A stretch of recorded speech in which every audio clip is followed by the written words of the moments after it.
새날만의 아주 특별한 인터뷰. 송영길 소나무당 대표님 모셨습니다. 어서 오십시오. 네, 안녕하세요. 만감이 교차하는. 그러게. 대표님이 며칠 전에 아는 척을 하시길래 만감이 교차하는. 근데 제 입장을 먼저 이야기를 좀 드릴게요. 총선 때 많이 돕지를 못했고 솔직하게 도울 수 있는 여건이 안 됐던 측면이 분명히고요. 근데 이제 마음속으로 또는 방송 내용으로 송영길 대표는 좀 당선됐으면 좋겠다라고 하는 걸 의견 피력을 많이 했고요. 네. 더군다나 우리 가족이 사는 곳이 대표님 출마하신 지역구니까 그래요. 이 과정이 있는데 중간중간에 이제 워낙 이슈가 많다 보니까 대표님 관련한 뭐 방송을 가끔씩은 했습니다만 많이 못 도와드린 거에 대한 죄송함 이런 게 있죠. 근데 고맙습니다. 그렇게 말씀해 주셔서. 근데 이게 사람이 여력이라는 게 있어가지고 네. 사실 좀 이야기가 좀 이따가 그 이야기 다시 하려고 그랬었는데 조국 혁신당 돌풍이 부니까 사실 서로 간에 여력이 없어지는 상황도 분명히 있거든요. 그러니까 마음속으로 민주당 지지층이 송영길 버렸다 이런 생각 하지 마시기 바라겠고요. 자, 지금 건강 어떠십니까? 근데 좀 뭐 피검사하고 좀 검진 받고 있습니다. 네. 그러니까 지금 160일 동안 갇혀 계셨던 거죠. 163일인가? 네. 160여 일 동안. 예. 근데 저번에 저 나오셔갖고 뭐 발언하시는 거 보니까 건강해야 되겠다는 이야기를 막 하시는 거 봤거든요. 그렇죠. 그곳에 이제 아무래도 규칙적인 생활을 하고 108배 하고 뭐 100개씩 팔굽혀펴기 하고 자기 관리하려고 노력을 했습니다. 예. 아이고. 그리고 이게 윤석열 대통령이 후보 시절에 검사들이 기소를 하면 뭐 나중에 2, 3년 뒤에 대법원에 무죄가 나오더라도 인생이 절단 난다 이런 경고를 했잖아요. 실제로 구속이 되면 일단 모든 사회적 활동이 차단되고 사업하시는 분들은 사업이 안 되고 공무원들을 뭐 모두가 인간관계 끊어지고 연금도 못 받게 되고 그러니까 사회적 생명이 그냥 단축돼서 자살하는 사람도 생기고 그러는 것 같아요. 네. 그래서 저는 이 윤석열 검찰 독재 정권에 쫄지 않고 끝까지 아무튼 이 인생이 절단나는 게 아니라 여러분의 힘으로 싸워서 이기겠다 이런 각오로 버티고 있습니다. 그러니까 그 인간한테 현대 사회에서 할 수 있는 최고의 형벌이 가두어 놓는 거잖아요. 그렇죠. 내 마음, 내 의지대로 뭔가 움직이질 못하게 하는 거. 그렇습니다. 근데 이런 것 같아요. 제 생각은 그래요. 그러니까 말도 안 되는 건으로 억울하게 갇혀 있으면 그 분노 때문에 어떤 일정 기간 동안은 완전히 막 그 분노 게이지가 높아서 갇혀 있다 보면 그렇지 않습니까? 그럴 것 같은데. 그렇죠. 네. 그래서 계속 108배를 하면서 자기 마음을 수양을 하고 아침에 딱 깨보면 갑자기 낯선 거예요. 내가 왜 여기서 있지? 이런 생각이 들 때가 있고. 근데 이제 가장 컸던 거는 총선 때 유권자들한테 나가서 유세를 할 수 없으니까 특히 제 딸 아들이 또 제 아내가 저 대신 그 선거운동을 한 거 보면 아이고 마음이 짠해가지고 아이고. 미안하기도 하고 네. 고맙기도 하고 네. 그래서 아들과 딸이 그냥 4월 10일 날 와서 막 우는데 와 마음 같으면 유리창이 이제 딱 가려져 있으니까 한번 애들 안아주고 싶은데 그게 안타깝더라고요. 유리창이 없었으면.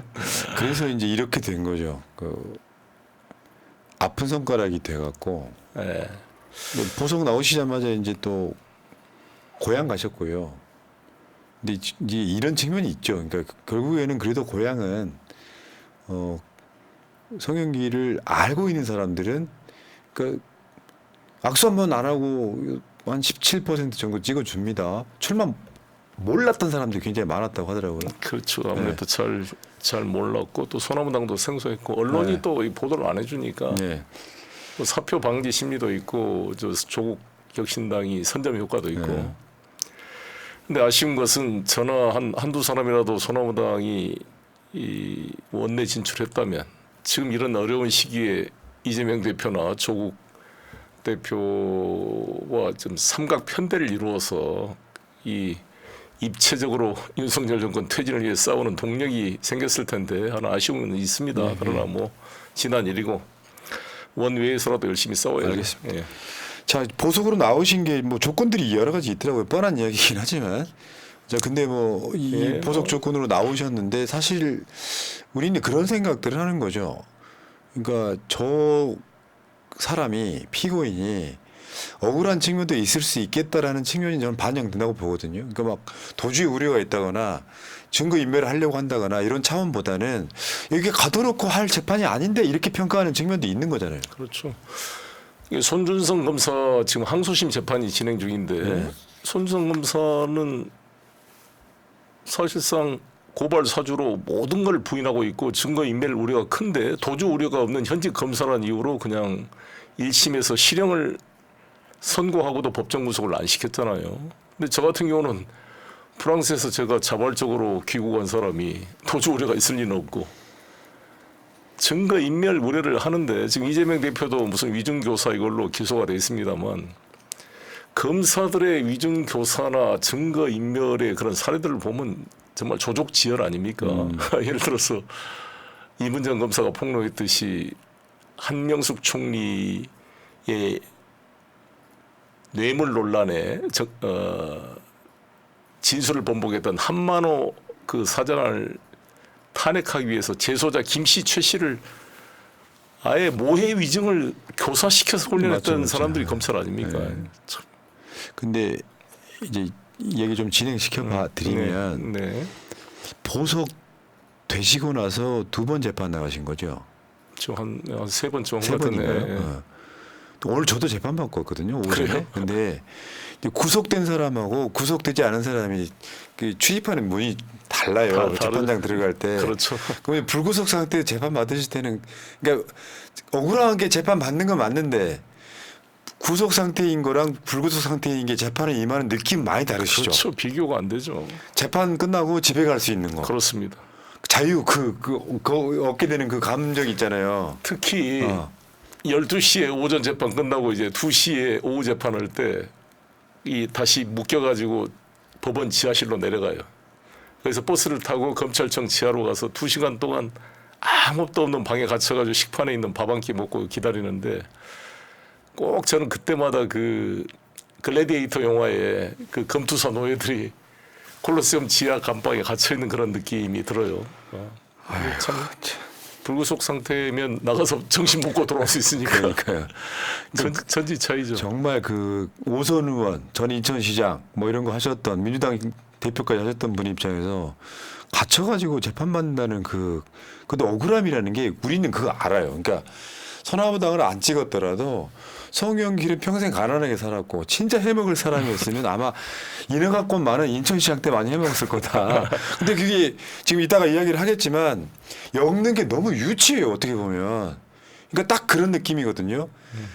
이렇게 연구한 관련돼서 엮였으니까 난 너를 유죄를 만들고 싶어. 계속 몰고 가는 거잖아요.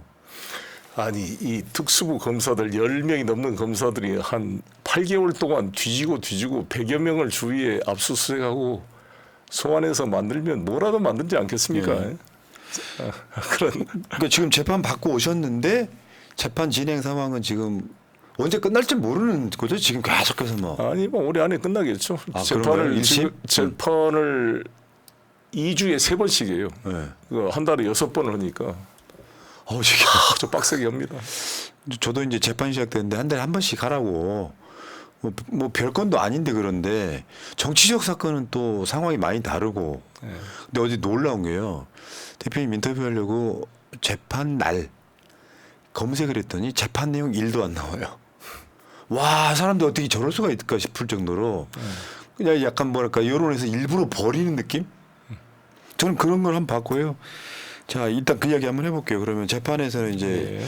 약간 재판 상황을 쭉 이렇게 팔로우 해보면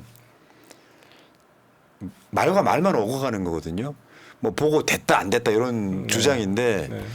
저는 이제 아까 이재명이래. 성영길 대표께서 청렴하다고 느끼는 건 예를 들면 무슨 뭐 공금이 들어왔거나 뭐 했을 때 그걸로 사적으로 썼을 가능성은 저는 1도 없어 보이는 건 맞고요. 네, 예.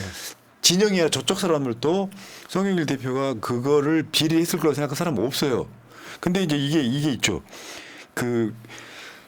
아무리 털어도 안 나오니까 먹사연이 등장하는 게 그 별건 수사인 거잖아요. 네, 그렇습니다.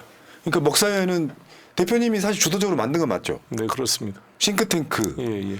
어떤 평가를 받냐면 먹사연 자체가 국회 여의도에서 만들어진 싱크탱크 중에 가장 잘했다라고 하는 평가를 받는다면서요. 네. 실제 많이 연구를 했어요. 그러니까 네. 그 먹사연에 들어온 후원금이 송영길에게 주는 뇌물이다 이렇게 몰고 가는 거잖아요, 사실상. 그 일부 4천만 원 뇌물이고 나머지는 정치자금법 위반이다. 이런 그러니까 거죠. 그러니까 이거 저 전당대회 돈봉투 사건을 털려고 보니까 사실상 무죄에 가까워지니까 네. 먹사연을 등장시켜가지고 먹사연을 통해서 정치자금도 받고 뇌물도 받았다라고 몰고 가는 거거든요. 근데 이 사건을 잘 모르는 사람들은 송영길이 뇌물 받았대 하면 일단 믿는 사람들한테 버려지는 거예요. 네. 야 깨끗한 척하더니 그렇게 막 뇌물이나 받는 사람이었어. 이걸 갖고 오려고 먹사연을 끌고 들어온 별건 수사 아닙니까? 그렇죠. 그 먹사연의 정치자금법 위반만 하면 약하다 보니까 제3자 뇌물죄. 그러니까 제가 직접 받는 건 아니지만 먹사연의 공식 계좌로 후원된 금액 중에 일부 4천만 원이 소각장 인허가 관련돼서 그 대가로 받은 것이다. 그래서 제3자 뇌물. 성남 FC 3자 뇌물 뭐 이재명 대표도 필수됐고 조국 대표도 사실 10억 사모펀드 걸고 넘어졌다가 무죄 받았던 거 아닙니까? 그러니까 저 같은 경우도 이게 법정 증언에서 그 관련 없는 게 드러나고 있습니다. 사실. 제가 알지도 몰랐던 사람이고. 그러니까 나중에 논란이 어떻게 가는지 흐름을 보니까 네. 돈봉투 사건을 송영길이 알았다 몰랐다 그 논쟁만 하고 있더만요. 그러니까 저에게 가장 불리한 진술을 하고 있는 이정근 그 증인이 법정에 나와서도 재판장이 물어봤어요. 송영길 피고인이 사전에 뭐 지시하거나 상의한 적이 있습니까? 그건 없다 그러더라고요. 그 양반조차도. 근데 이제 사후에 보고했냐 안 했냐 유일하게 그 이정근의 진술인데 그 진술에 여러 가지 좀 의문점이 있고 가장 나는 이해가 안 되는 게 이분이 원래 박우식이라는 사채업자와 10억의 채권 채무 관계가 알선수재로 형사사건으로 변질됐는데 왜 그 사건과 아무런 관련이 없는 이 돈봉투 관련 전당대회 관련 녹음 파일 3만 개를 검찰에다가 이미 제출했을까? 맞죠. 네, 거기에 분명한 뭔가 문제가 있고 이것도 별건 수사다라고 저희가 주장을 하고 있습니다. 이제 우리는 거래라고 보는 거죠. 거래. 그러니까 형량 거래. 최근에 그 이화영 사건에 있어서도 김성태 등의 그렇죠. 예. 주가 조작 세력들은 굉장히 형량이 낮고 그렇습니다. 이화영 높게 때리는 거랑 아주 똑같은 거죠. 유동규도 이거고요. 비슷하고 그렇고요. 그러니까 쉽게 정리를 해드리면 이정근의 개인 비리를 송영길 걸 털어 가까웠으니까 털어 그러면 털면은 그러니까 대부분 증언밖에 있을 수 없잖아요. 직접 증거가 있기 힘드니까 그러면서 이정근 씨는 좀 형량을 깎아주는 그런 거래가 있지 형량을 않았냐. 깎은 게 아예 기소도 안 했어요. 네. 저 사건은 정치자금 사건 기소도 안 했고 그죠? 또 이것을 네. 담당했던 검사가 그 김영철 부장이라는 게 네. 상시호에 지금 논란이 되고 있는 그 사람이라는 게 논란이 되고 있죠. 야, 이정근 씨도 우리 예전에 막 우리가 오래되다 보니까 인터뷰도 한 두세 번 한 적이 있는데요. 네. 아, 나는 그 정치라고 하는 게 사실 이제 원외에서 오래 있던 분이잖아요. 그렇죠. 그렇다 보니까 이제 어떤 그런 유혹이 좀 있었던 것 같고 네가 송영이라고 친하니까 송영이 비리 불면 뭐 이런 느낌이 좀 있는 거고 그러면서 이제 그 과정에서 뭐 저 전당대회 돈 봉투 살포 이 건도 그냥 본질로 들어가면 당대표 선거 나가서 뭐 캠프에서 국회의원들끼리 뭐 돈 각출하고 뭐 이래 가지고 활동비로 뭐 이런 부분이잖아요. 근데 이건 사실은 관행처럼 안 건드렸던 것들이잖아요. 무슨 불법이 아니잖아요. 그거를 후원금을 받아가지고 송영길 대표가 그냥 혼자 쓱 드셨다라고 하면 어떻게 좀 약간 부도덕한데 자기 캠프에 있는 국회의원들 뭐 많아요. 내가 알고 있게 한 3,400만 원, 한 500만 원 많으면 적으면 몇십만 원 요거 돌려서 좀 식사라도 해야 하는 게 관행이라고 하면 이걸 어떻게 처벌합니까? 근데 그 정당법이 공직선거법과 달리 유급 선거운동 규정이 없고 네. 선거운동 지출 한도액도 안 정해져 있고 그러니까 제 캠프에 약 70여 명의 자원봉사자들이 사무실에서 일을 했는데 한 2만 원씩 저녁 식사 한 번 하더라도 140만 원이 드는 거잖아요. 예. 점심 저녁 뭐 또 뭐 안주 맥주 한잔 하면 더 들어가고 그러니까 이런 비용들이 규정이 없어요. 그래서 저는 입법의 불비인데 입법 또 공소시효도 없고 그래서 공직선거법은 6개월 공소시효가 있는데 훨씬 내부 잔치고 자율성이 존중되는 영역인 정당법에 공소시효가 없었던 것은 이거를 역대 정권이 어느도 문제를 안 삼았기 때문에 그러니까요. 놔뒀던 거예요. 근데 이게 특수부가 그것도 끝난 전당대 내부에서 누가 고발이 있었던 것도 아니고 문제가 있었던 것도 아닌데 이 별건으로 녹음 파일을 어때 가져다가 정치적으로 기획한 거죠. 예. 이 총선을 위해서. 그 저쪽의 의도는 민주당 전현직 대표들이 부도덕한 사람들이야 이 이미지 갖고 싶은 거고. 근데 아까 먹사위원 얘기 마무리하면 먹사위원 부소장이 반박한 것도 한번 여러분들이 아실 필요가 있어요. 이거는 송영길의 외곽 조직 아니다 이런 증언도 있었거든요. 그러니까 뭐 당연히 저렇게 표현하는 게 아니라 이쪽 분들 특히 송영길 대표 같은 캐릭터가요. 먹사연이라는 싱크탱크를 만들었어. 그러면 이거 내 거야 이렇게 하지는 않잖아요. 그 구성원들이 저를 도운 건 사실인데 이제 우리가 그 대전 고등법원 판결을 보면 국회의원들의 싱크탱크는 장려해야 될 영역이다 이렇게 이야기하고 있습니다. 이게 싱크탱크가 아닌 조직 활동, 대의원들 유권자들을 조직하고 거기에 돈을 이 먹사연 돈으로 쓰고 이런 것은 잘못된 일이죠. 근데 그런 게 아니고 여기는 정책 개발을 하는 것이기 때문에 좀 다르다. 이런 조직 활동은 사실 이정근, 강내구, 윤관석 뭐 이쪽 그룹들이 한 것이지 먹사연이 한 건 아니기 때문에 그걸 좀 구별해서 이야기하고 있습니다.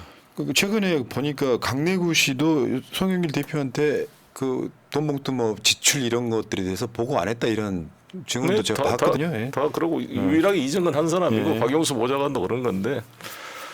그러니까 송영길 예. 대표의 전 보좌관이었던 박영수 씨도 송영길 대표한테 돈봉투 살펴보고 안 했다. 아니 사실 그 이야기 내가 잠깐 관심 있게 한번 봤거든요. 네. 뭐냐면 당대표 경선에 나가신 분이에요. 그 당대표 경선 나갔을 때 저 후보 인터뷰를 했던 방송이기 때문에 대충 아는데 겁나 바빠요. 그렇죠. 근데 저랑 대표님이랑 처음에 안 좋았던 게 인터뷰 한번 빠졌죠. 약속해놓고 예. 안 나오신 것 때문에 그렇죠, 그렇죠. 내가 좀 삐져 있었지. 예, 그렇죠. 근데 그때 당시 엄청 바빠가지고 예. 아니 그 캠프 내에서 뭐 그게 뭐 예를 들면 막 몇십억을 굴리는 것도 아니고 지출되는 비용들을 어떻게 당대표 경선 나간 후보한테 다 보고를 합니까? 그리고 이제 그 박용수 전 그 보좌관이 진술을 잘 했는데 나는 송영길의 단순한 그 월급쟁이 하급 직원이 아니라 비록 보좌관이긴 하지만 정치적 가치를 공동으로 지향하는 동지적 관계로 자기는 생각한다. 뭐 자기가 처리할 건 처리한다 이렇게 말을 했고 저는 이제 검찰이나 재판부에 이런 표현을 썼는데 윤석열 검찰총장의 눈과 귀로 알려져 있는 손준성 대검 수사정보관이 고발 사주의 범죄 행위를 한 건데 그거를 윤석열 한동훈과 상의하지 않고 했다는 게 말이 되는가? 그러네요. 그다음에 양승태 대법원장의 손발이라고 할 수가 있는 임종헌 법원행정처 차장이 사법농단에 공모한 사실이 없다고 무죄가 나온 거잖아요. 그러면 그 검찰과 법원의 상명하복 관계와 국회의원과 보좌관의 관계는 뭐 권위적인 국회의원들은 완전히 보좌관이 뭐 하급이겠지만 저 같은 경우는 7급 비서관하고도 9급 비서관하고도 같이 밥 먹고 동지적인 관계로 운영을 해왔는데 좀 다르다. 이것은 또 4년짜리 일종의 벤처기업 같은 파트너십으로 봐야 되는 것이다. 이런 점을 좀 재판장님이나 이런 분들은 잘 정치를 모르니까 많이 설명해 주고 있습니다. 근데 최근에 그 법원의 흐름을 보면 비상식적인 게 너무 많아가지고 상식적으로 판단하면 되거든요. 누가 이익을 보는지 네. 이걸로 처벌받은 사람이 있는지 그 아까 계속해서 화나시는 거는 검찰의 고질적인 별건 수사를 통해서 어떻게든지 유죄 입증해가지고 폐가 망신시키고 네. 가족 도륙하고 이 과정들을 거치기 때문에 분노하시는 거고 오죽하면 정치검찰 해체하라는 이야기가 사실 송영길 대표 재발견이라고 했었잖아요. 그러니까, 그냥 예전 같으면 그 운동권 출신의 좀 재기발랄한 당대표 요 느낌이었다가 어느 날 투사가 돼서 돌아오셨다가 163일 감옥에 갇혀서 나오시면서 이게 이제 체급 커진 로봇 같은 느낌이고요. 저는 송영길 대표가 명예롭게 다시 정계 복귀할 날은 금방 온다고 생각을 해요. 근데 이게 사람이 그런 거잖아요. 당대표가 국회의원 안 한다고 그러는 게 아니라 그런 과정들을 거치면서 내가 제기했을 때만 느끼는 일종의 성취감 그리고 달라진 어떤 그 사람의 면면 뭐 이런 것들이 좀 기대가 되고요. 근데 문제는 지금 그 위헌 심판 제청을 어떻게 보면 뜬금없이 본인 재판과 상관없는 거잖아요, 이거는. 위헌 심판 제청을 왜 하신 건데요? 제청을 한 것이 아니라 법률적으로 주장을 하고 있는데 그 검찰청법 4조 여러분들 기억하실 겁니다. 2022년 3월 9일 날 대선에서 우리가 패배하고 나서 5월 9일 날 윤석열 대통령 취임이 되니까 그 2달 동안에 문재인 대통령 임기 동안에 거부권 행사할 수 없을 때 검수완박법을 통과시키자. 그래서 소위 검찰 수사권 완전 박탈이라고 하는 법을 통과시켰는데 내용은 완전 박탈도 아니고 검찰이 직접 수사할 수 있는 대상을 좁힌 거였습니다. 아시다시피 원래는 사법경찰관, 경찰들이 1차 수사권을 가지고 송치받아서 검사는 수사하는 것이고 검사가 직접 수사하는 것은 경제부패, 공직자 선거, 대형 참사, 방위산업 6개로 돼 있던 거를 4개를 빼버리고 경제부패로만 한정을 했는데 예. 이 한동훈 법무장관이 이걸 권한쟁의 심판했다가 각하가 됐어요. 그러니까 시행령을 고쳐가지고 선거를 분명히 삭제했는데 이 부패 범죄에다가 공직선거법과 정당법 이걸 집어넣어버린 겁니다. 관련이 있는 거네요. 그렇죠. 관련이. 그러니까 이건 위헌적인 법령이다. 우리 민주당에서는 헌법 40조 국회 입법권의 침해이고 헌법 75조의 위임입법의 한계를 일탈한 위헌적인 법령이다라고 주장하고 있고 조국 혁신당은 이번에 한동훈 특검법을 제시하면서 5가지 혐의 사실 중에 하나로 시행령을 통해서 법률을 껍데기로 만든 위헌적인 시행령 권한 남용을 지적하고 있습니다. 그런데 그것을 처음 적용한 사례가 이 돈봉투 사건이잖아요. 이 정당법 위반을 이 경찰이 수사해서 송치받은 게 아니라 이 서울중앙지검 반부패 수사이부가 직접 인지 수사를 했던 사안이기 때문에 제가 이걸 같이 야당들이 싸워줄 것을 제가 촉구하고 있습니다. 예. 지금 어떻게 보면 한동훈이는 모든 정당에 공적이 되고 있어요. 그렇습니다. 근데 지금 당대표 출마를 한다는 게 거의 공식화되고 있거든요. 네. 왜냐하면 본인을 지켜줄 울타리가 필요할 것 같고요.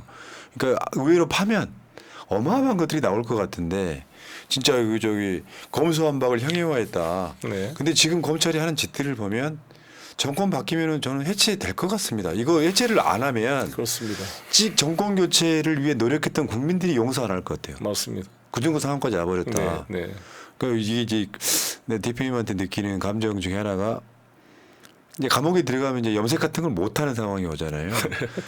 근데 갑자기 흰머리가 돼서 나타났을 때 느끼는 네. 뭔가 그 짠함 있잖아요. 우리는 그때 대표님 인터뷰도 많이 했고 알다 보니 굉장히 억울하게 당하고 있는 걸 알겠는데 그렇다고 크게 돕지도 못하고 이 과정을 보면서 그 흰머리가 굉장히 상징적인데 가까이 뵈니까요. 네. 오히려 어울리세요. 그래요? 처음에는 좀 어색했는데 자주 뵈니까 흰머리가 굉장히 그 은발이 되게 멋있어요. 염색 안 하셔도 될 것 같습니다. 그래서 지금 염색 까만 걸 하려다가 아직 하지 말아 좀 기다려보고 있습니다.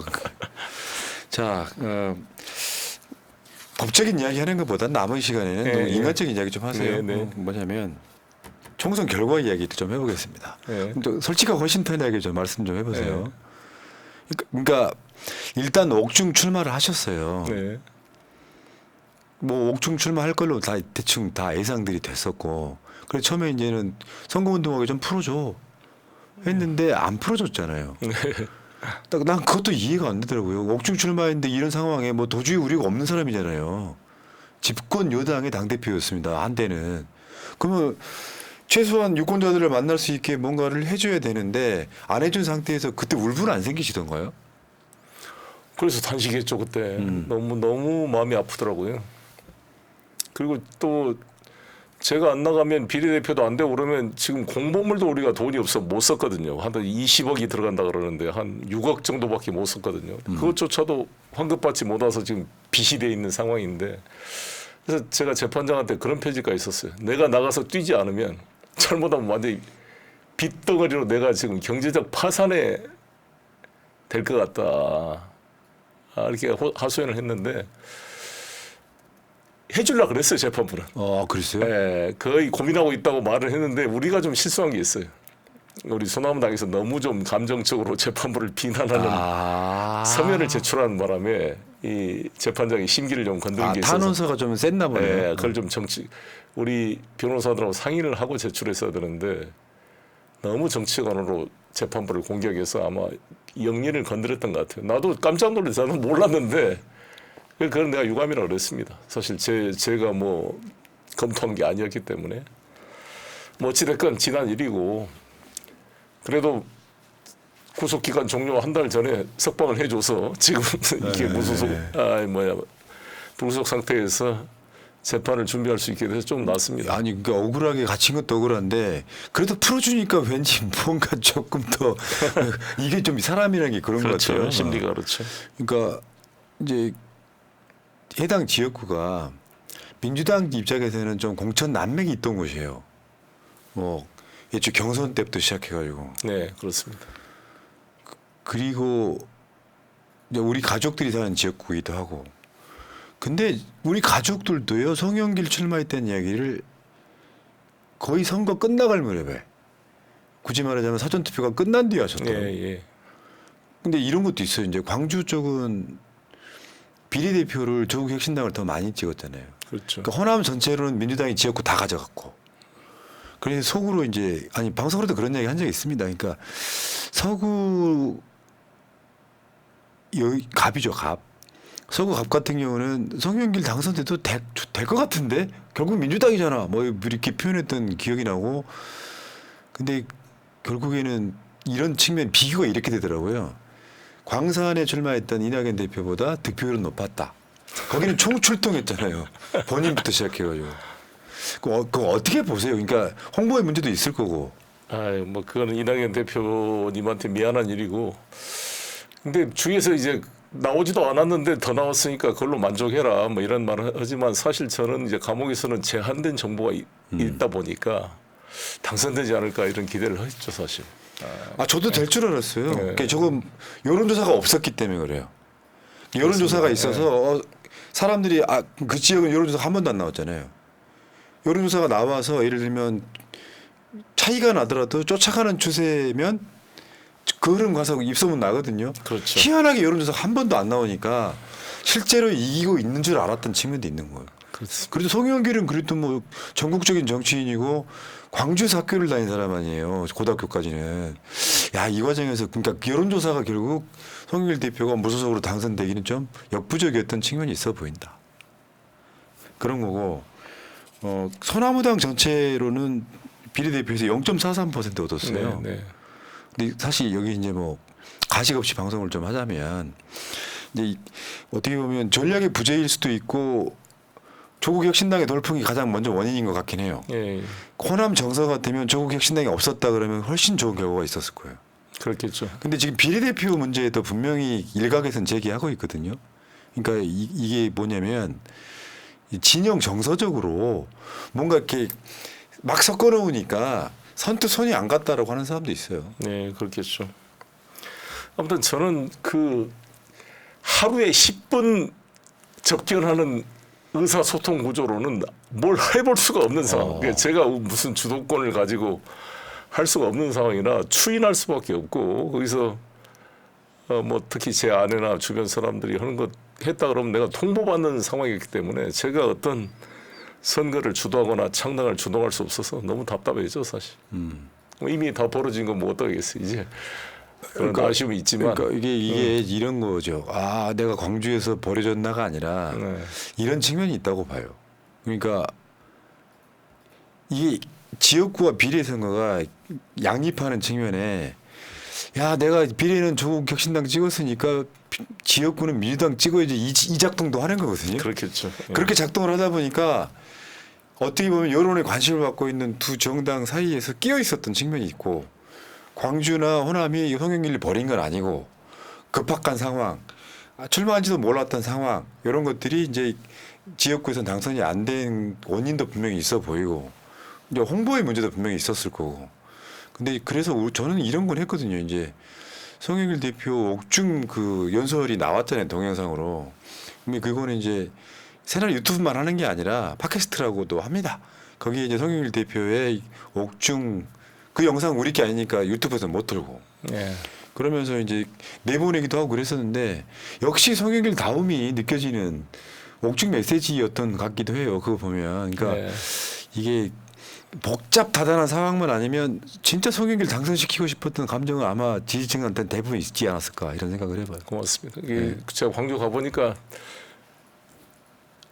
그 우리 푸나님 말씀처럼 송영길을 버린 게 아니라 미안하다. 다음에는 그렇죠. 반드시 챙기겠다 이런 격려를 다 해줘서 좀 위로가 됐습니다, 사실. 그러니까 저도 대표님 들어오면 저번에 먼저 아는 척을 하시길래 그러니까 속으로 그 감정이 미안한 거예요.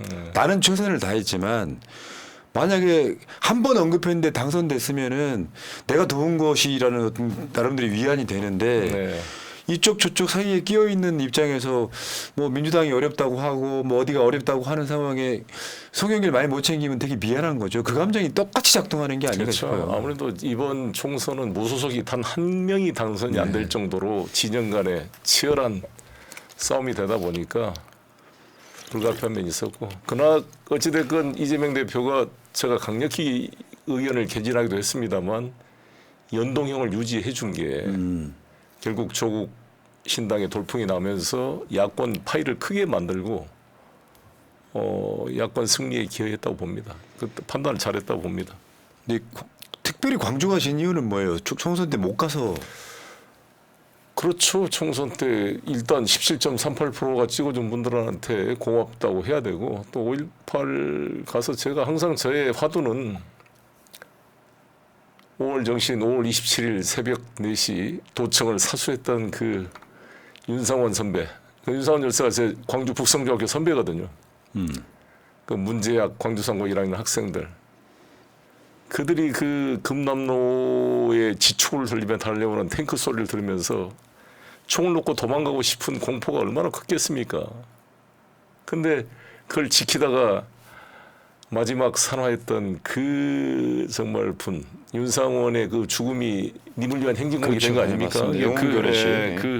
그게 저희들의 화두이기 때문에 광주를 갔고, 그래서 이 검찰 독재 앞에서도 흔들리지 말고 끝까지 버티자라는 그 에너지를 얻고자 다녀왔습니다. 아이고. 어쨌건 뭐 만감이 교차하시겠지만 뭐 아직 젊으시니까요.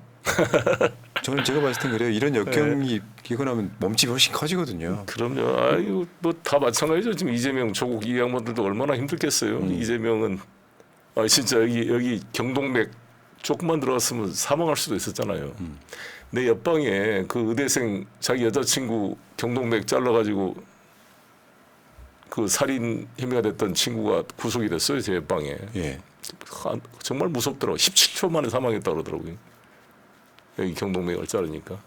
그러니까 만약 와이셔츠이 없었으면 이재명 대표도 목숨이 위험했죠 그때. 아이고, 동병상련의 어떤 상황이 그렇죠. 계속 되고 있으니까. 저도 머리 그때 위에서 만약에 쇠망치로 맞았으면 내 진짜 언어 기름도 다 상실됐을 것 같아요. 근데 그냥 내가 키가 커서 사각으로 내가 그때 대선 때 쇠망치를 맞아가지고 살아난 거죠 저도. 아이고. 자 그러면요 그 민주당의 대표까지 지내신 분이에요.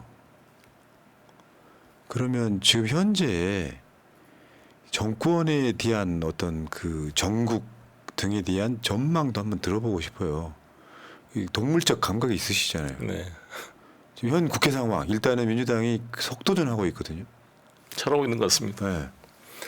네. 국회 7개 상임위원회를 지금 돌아오도록 노력을 해보고 안 돌아오면 다시 다 임명해서 국회를 정상화시켜서 운영해야죠.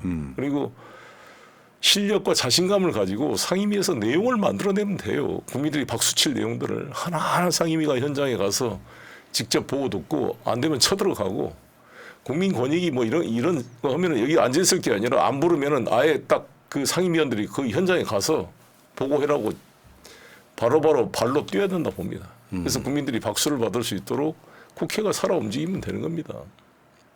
윤석열 씨는 이제 최악의 지지율 갖고 있고. 그렇죠. 그러니까 저번에 나오셨을 때 비슷하게 아마 이 완주 못할 거다 이런 얘기 하셨거든요. 그렇죠. 예. 지금도 생각 변화가 없으신 거예요. 완주 못할 정도가 아니라 이 보수 세력이 끌어내려야 되지 않겠어요? 좀 무능하기 이를 데 없잖아요. 이 뭐 독재 정권이 유능한 면이라도 있어야 버틸 텐데 일단 그리고 먹고 사는 문제를 해결을 못 하잖아요. 이게 뭐 지금 서민 경제가 심각하잖아요. 우리가 1년에 14,000명이 자살합니다. 40분마다 한 명씩 죽고 있습니다. 하루에 36명. 그리고 이번에 훈련병 사건, 뭐 이태원 사건, 최수근 상병 사건도 보여진 것처럼 세계 최저의 출생률에 나와서 키우고 있는 우리 귀한 자녀들을 보호하지 못하고 이렇게 죽게 만들고 또 그를 밝히고자 하는 사람을 항명죄로 괴롭히고 국군 통수권자는 자가 저렇게 돌아다니고 있고 대통령 놀이하고 있는 이 무능한 세력을 하루라도 끌어내지 않으면 기회비용이 커지는 거죠. 기회비용이 뭐냐. 좀 더 유능한 정권이 맡았으면 대한민국이 이렇게 발전할 기회를 지금 뺏어가고 있는 거잖아요. 무능한 사람이 자리를 찾고 있어가지고. 이번에 국민권익위원회 결정이나 헌법재판소가 공소권 남용 안동환 검사에 대해서 탄핵 기각을 한 거나 모든 국가기관, 윤석열 대통령이 임명한 국가기관들이 그 기관의 본래 목적을 저해하고 방해하고 반대하는 기능을 하고 있어요. 방송통신위원회는 그렇죠. 방송통신의 자유를 신장시킨 게 아니라 그걸 이틀막을 하고 있고 국민권익위원회는 국민권익을 지키는 게 아니라 권익을 짓밟고 있고 다 이렇게 그 본래적 기능을 망가뜨리고 있는 이 검찰 범죄 이 카르텔 세력을 빨리 끌어내려야 된다. 그래서 이게 쌓이고 있는 것이고 저는 이제 한번 때가 되면 용산을 100만 명이 둘러싸가지고 저 라트비아, 에스토니아, 리투아니아 공화국이 소련으로부터 독립될 때 인간 사슬을 만들어서 노래를 불렀습니다. 그래서 독립을 쟁취했거든요. 구약 성경의 여리고성이 무너지는 것처럼 이 용산을 100만 촛불이 둘러싸가지고 윤석열 그만 고생했다 그만 하야해라 외치는 날이 올 거라고 봅니다. 그렇게 이게 쌓여가고 있다 이렇게 생각합니다. 오늘 아침에 재판받고 오다가 택시기사님 한 말이 기억이 남아요. 굉장히 모욕적이라는 거예요. 네. 우리 일반의 필부보다 못한 사람이 대통령이라는 게. 저런 사람을 대통령으로 뽑아준 국민들에 대한 분노도 있지만 깜냥이 안 되는 사람이 대통령이 돼가지고 자기가 세상에 제일 잘난 것처럼 하는 행위가 굉장히 모욕적이라는 거예요. 어떻게 만들어 온 민주주의인데 이렇게 표현하더라고요. 네. 아, 근데 그거 이제 그런 검찰들이 사실상 뭐 정치 보복 그런 맥락으로 죄 그냥 엮고 만들어가지고 한 200개 던져서 그중에 한두 개 딱 걸리면 너 유죄. 그래놓고 정치 생명 끊어놓고 부수적 효과는 민주당 전 현직 당대표들이 다 이렇게 부도덕한 사람들이야. 그것밖에 없는 거잖아요. 그렇죠. 털어서 완벽한 사람은 없을 거예요. 맞습니다. 근데 그 완벽하지 않은 존재를 갖고 전체 100개 중에 한두 개 뭐 하나 걸리면 그걸로 침소봉대해가지고 당시 징역사로 160일이라고 하는 163일이라고 하는 기간도요. 사실은 이게 나중에 시간이 되면은 그걸로 국가에 청구도 할 수 있는 거 아니에요. 내가 진짜로 무죄가 나오면. 아무튼 제가 가지고 있는 법률 지식과 또 이걸 총동원해서 무죄 판결을 받을 수 있도록 최선을 다해 보겠습니다. 아이고 참 그러니까 이게 이제 이런 거죠. 예를 들어서요. 시청자들 입장에서는 아마 민주당 지지층 등의 거의 대부분은 송영길에 대한 아픔이 있는 거거든요. 근데 마음속으로 무소속으로라도 살아서 돌아왔으면 덜 미안한 거고. 그러니까 본인은 내가 못나서라고 자책하실 수도 있는데 한편으로 말하면 여력이 없었던 측면이 분명히 있고. 근데 이제 보석으로도 석방되니 이게 결국 내가 안 찍었으니까 안 된 거잖아요. 그렇다 보니까 되게 미안해지는 감정이 제 앞에서 생기는 거예요. 또 뭐 그렇게 위로해줘서 고맙습니다. 근데 뭐 나와보니까 진짜 뭐 펀드를 썼는데 뭐 6억 빚을 졌다 그러니까 아이고 머리 아파. 그래서 일단은 저는 이런 생각입니다. 일단 소남당 대표로 제가 복귀하고 손혜원 의원 비대위원장은 이제 해체하고 제가 중심이 돼서 이 소나무당을 일단 강화시켜 보려고 그럽니다. 그래서 이것은 우리 민주당과는 어떤 전략적으로 협력하고 경쟁하면서 이 최후의 어찌됐건 우리가 통합을 해서 정권을 교체해서 새로 된 민주정권을 수립할 때까지 저는 합리적인 보수 세력의 외연을 넓혀 나가고 이런 역할을 해보려고 합니다. 아, 그렇죠. 지금이 우리가 할 수 있는 건 연대라고 생각해요. 그렇습니다. 그러니까 윤석열 정권에 대항하는 모든 제 세력이 연대하는 거라고 생각이 들어요. 근데 물론 거기에 이제 약간 진영성이 분명히 전 필요하다고 보는데 총선 때 이제 진영 입장에서는 좀 솔직히 말씀드리면 힘들었던 후보도 있었고 훌륭하신 건 맞는데 이런 것들이 이제 교묘하게 이상하게 좀 어떻게 전략에 미스일 수도 있고요. 이런 말씀이 드리는데 송영길 대표 말씀 드리니까 저도 힘이 나네요. 왜냐하면 송영길 대표의 소나무당은 작을 수 있잖아요. 송영길이라고 하는 정치적 비중이 갖는 건 커요. 그러니까 그 목소리랄까 그 울림이 나오시자마자 보통의 이제 사람들은 보석 딱 해놓으면 아무것도 안 하잖아요. 나오자마자 본인의 목소리 내시는 거 보면서 아마 12시까지는 집에 들어가야 되는 것도 있죠. 그런 건 없어요? 저는 3일, 네. 3일 이상 집 비우지 마라. 여행할 때는 법원에 신고해라. 출국할 때나 법원에 허가를 맡아라. 보통 보석이 사람마다 다릅니다. 네. 아니 정진상 같은 경우는 아예 팔찌를 채워서 12시 안에 들어와라. 뭐 그렇게 조건이 엄격하게 돼 있어서 그랬던 것 같고요. 저는 그냥 3일, 2박 3일은 괜찮습니다. 그래서 광주에 2박 3일 있다가 그러시구나. 올라왔습니다. 방송 출연은 어떻게 보면 괘씸죄 걸릴 수 있지 않아요? 그렇게 생각할 수 있죠. 근데 뭐 저는 감옥에서도 계속 썼는데 뭐 감옥에서도 진짜 에너자이저시네요. 매주- 지치질 않아. 매주 제가 이 규탄 글을 써서 올렸습니다. 송영길 TV에. 아니 그리고 저는 그러니까 제가 이제 보여주고 싶었던 것은 푸나님도 기억나시겠지만 작년 4월달에 올 때 우리 민주당 의원들이 쫄아 있었잖아요, 다들. 검사들한테 뭐 성명서 정치만 하지 말고 탄핵 소추하는 것도 시기상조론 막 해서 다 주저주저 했다고요. 김용민 의원이 외롭게 싸웠는데 같이 협력하면서 결국 최초의 검사 탄핵이 가능해졌고 한동훈 탄핵을 못했습니다만 아무튼 3, 4명의 검사를 탄핵하면서 저는 분위기가 전환이 됐다 이렇게 생각을 합니다. 어쨌건 돌아오셨고요. 뭐 법원에서의 판결을 떠나서 그런 것 같아요. 그 군대 갔다 형님이 돌아오신 것 같은 느낌. 뭐 당명은 다르지만 마음속으로 송영길 대표 자체는 그냥 민주당 사람인 거잖아요. 어쩔 수 없이 민주당을 떠날 수밖에 없었고 결국 만약에 이게 법적인 모든 게 다 끝나면 저는 다시 돌아올 거라고 믿거든요. 아니 어찌됐건 소나무당이라는 것을 만들었기 때문에 저 혼자 개인적으로 왔다 갔다 하는 게 아니라 좀 같이 하는 동지들과 힘을 모아서 나중에 연립을 하고 힘을 모아야죠. 그리고 저는 이제 저 개인의 문제가 아니라 영남권, 대구 경북이나 부산, 울산, 경남에서도 이렇게 수용될 수 있는 그러한 합리적 보수 세력을 최대한 포용해서 우리가 새로 만들 그 정권의 이 가짜 보수 이 검찰 세력들을 고립시켜내고 튼튼한 민주 연립 정부를 만드는데 기여해 보고자 합니다. 예. 알겠습니다. 그래도 이제 마음을 이렇게 한 4, 50분 이렇게 인터뷰를 하니까 마음이 조금 편해지네요. 고마워요. 되게 불편하거든요, 그게.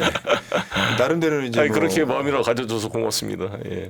아마 그러셨을 게 이제 지지하시는 분들 좀 서운해함을 네. 계속 표현을 했었거든요. 그래서 우리 민주당이 지지하신 분들이 송영길을 지지하고 싶어도 이중 당적이 안 되기 때문에 소나무당이 입당하기는 어려울 거예요. 그래서 제가 그냥 후원하는 사람들은 입당하지 않더라도 후원을 해줄 수는 있습니다. 민주당 당적을 가지고. 그렇죠. 후원하는 거 아무 문제 없죠. 그래서 좀 많이 관심을 가져주시고 일단 일어서겠습니다. 제가 여기서 무너지지 않도록 우리 세 달 많은 청취자 여러분들께서도 관심과 격려 지원 부탁드리겠습니다.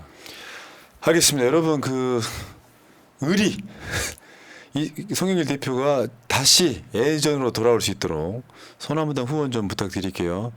여기 이제 이 총선 때 나왔던 표현으로는 악은 아니더라도 우군은 아직까지 우군이니까요. 소나무당 301-0346-3073-01 소나무당 중앙당 후원의 농협입니다. 좀 부탁 좀 드리고요. 마지막으로 걱정해 주신 많은 지지자분들께 마지막 인사 한번 이 카메라 보시고 좀 해주십시오. 네, 우리 새날 청취자 여러분 감사합니다. 우리 민주당, 조국혁신당, 소나무당 다 같이 서로 협력하고 연대하고 경쟁하면서 이 외연을 넓히고 이 한 줌도 안 되는 이 검찰 범죄 카르텔 세력들을 고립화시켜서 하루라도 빨리 끌어내려서 우리 민주공화국을 회복할 수 있도록 최전선에서 싸우겠습니다. 비록 원내로는 가지 못했지만 제가 어느 곳에 있든지 간에 절대 꺾이지 않는 모습으로 돌파해 나가는데 또 여러분과 함께하겠습니다. 같이 힘을 모아주실 것을 부탁을 드리겠습니다. 지금 이재명 대표도 저렇게 뭐 추가 기소고 하는데 절대 흔들릴 필요 없이 당당하게 싸워서 같이 힘을 모아서 이겨나가기를 바라는 마음입니다. 이재명 대표는 재판 건수만 해도 지금 일주일에 날마다 나가게 생긴 이런 그러게 상황이고요. 말이에요. 참, 이 전국을 빨리 끝내야죠. 제가 정말 이 아침에 일어나면 제가 환청이 들린다 그러는데 교도소인지 우리 집 닭인지 좀 분간이 안 될 때가 있어요. 아, 그러실 수 있겠네. 네, 그리고 매번 또 재판을 가니까 사람이 스트레스를 받죠. 제가 겉으로는 웃고 있지만 그러나 이런 경험을 다 지금 이재명 대표 같은 경우는 일주일에 한 3번, 4번 재판 받으려면 오직 스트레스 받겠어요. 야, 네, 사실 근데 지금 한동훈, 윤석열 이 두 분이 잘 모르는 것은 그들이 기소 독점과 권력을 독점하고 있다 그래서 자기들은 기소가 안 됐으니까 깨끗한 사람들이고 여기는 다 무슨 범죄로 규정해서 이렇게 하는 것 자체는 대단한 오만이다. 자신들이 마치 진리와 정의를 독점하는 것처럼 하는데 뭐 이재명, 송영길을 수사한 정도의 그 빈도와 역량으로 이 윤석열, 한동훈, 김건희를 소환해서 조사하면은 정말 볼만할 것 같아요. 그래서 나는 그런 날이 맞아요. 그런 날이 오지 않겠는가. 더도 말고 딱 그만큼만. 예, 알겠습니다. 거기에 산 증인 돼 주십시오. 알겠습니다. 네. 자, 여러분 아까 방송에 말씀드렸지만 송영길 대표가 뭐 큰 대단한 죄를 진 게 아닌데 그들의 법 기술로 천하의 죽일 사람 만들어서 162일 동안이나 가뒀다가 이제서야 석방을 시켜놨을 때 다른 정치인 같으면은 재판 결과가 나올 때까지는 조용히 있을 거다. 송영길 대표는 그러지 않습니다. 에너자이저로 하고 싶은 말 더 하시는. 그건 분명히 리스크가 있을 거라고 봅니다. 그 지점은 법적으로. 자, 그러니까 이 기죽지 않은 모습 보니까 마음이 좀 편하고 좋습니다. 네, 고맙습니다. 네. 자, 송영길 대표 인터뷰였습니다. 여러분 서나무당 꼭 후원 좀 해주시기 바라겠습니다. 자, 댓글창에 하나 읽어드리고요. 네. 치와맘님, 송영길 대표님 고생 많으셨어요. 멀리 미국에서 응원합니다 하셨고요. 시온80님, 송 대표님 화이팅입니다 하셨고요. 쌍특검님, 송영길 화이팅 하셨고요. 가다음님, 국회법과 민의를 따라 현안을 추진해 주세요. 윤석열 탄핵 최혜병 김건희 종합특검 신속히 하셨고요. 개병님까지 감사하다는 말씀 드릴게요. 자, 새날 방송 여기서 끝내겠습니다. 대표님은 다음에 또 뵙겠습니다. 고맙습니다. 네, 감사합니다. 민주주의 평화 통일 다 죽어간다. 이대로는 놔둘 수 없다. 자, 다시 한번 해보는 거야. 자, 다시 한번 싸우는 거야. 자, 손 맞잡고 어깨를 걸고 우리 함께 이기는 거야. 자, 다시 한번 해보는 거야. 자, 다시 한번 싸우는 거야. 자, 손 맞잡고 어깨를 걸고 우리 함께 이기는 거야. 자, 다시 한번 해보는 거야. 자, 다시 한번 싸우는 거야. 자, 손 맞잡고 어깨를 걸고 우리 함께 이기는 거야. 자, 다시 한번 해